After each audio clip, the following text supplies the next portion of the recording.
মধ্যপ্রাচ্যে যখন যুদ্ধের দামামা বাজছে ঠিক তখনই যুক্তরাষ্ট্রের আগ্রাসী মনোভাবের পেছনের আসল কারণ ফাঁস করলেন ইরানের সর্বোচ্চ নেতা আয়াতুল্লাহ আলী খামেনি। রোববার তেহরানে আয়োজিত এক বিশাল সমাবেশে খামেনি অভিযোগ করেন, ওয়াশিংটনের মূল লক্ষ্য ইরানের পরমাণু কর্মসূচি বন্ধ করা নয়, বরং তাদের আসল উদ্দেশ্য হল ইরানের বিশাল তেল ও প্রাকৃতিক গ্যাসের ভাণ্ডারের উপর পূর্ণ নিয়ন্ত্রণ প্রতিষ্ঠা করা।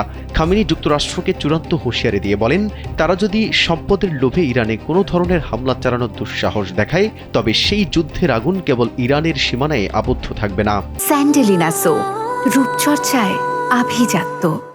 এই সংঘাত মুহূর্তের মধ্যেই একটি ভয়াবহ আঞ্চলিক যুদ্ধে রূপ নেবে, যার মাসুল দিতে হবে পুরো বিশ্বকে। তিনি বলেন, বিক্ষোভের নামে সরকারি দপ্তর, ব্যাংক ও মসজিদে হামলা এবং পবিত্র কোরআন পোড়ানোর ঘটনা প্রমাণ করে যে এটি ছিল দেশের সংবেদনশীল কেন্দ্রগুলো ধ্বংস করার গভীর ষড়যন্ত্র, যা তারা সফলভাবে দমন করতে পেরেছে। এদিকে খামেনির এই কঠোর সতর্কবার্তার প্রতিক্রিয়ায় মার্কিন প্রেসিডেন্ট ডোনাল্ড ট্রাম্প বলেন, সে তো এমনটাই বলবে, তবে আমি এখনও আশা করি ইরান একটি চুক্তিতে আসবে। যদি তারা চুক্তিতে না আসে, তবে দেখা যাবে শেষ পর্যন্ত কে ঠিক ছিল।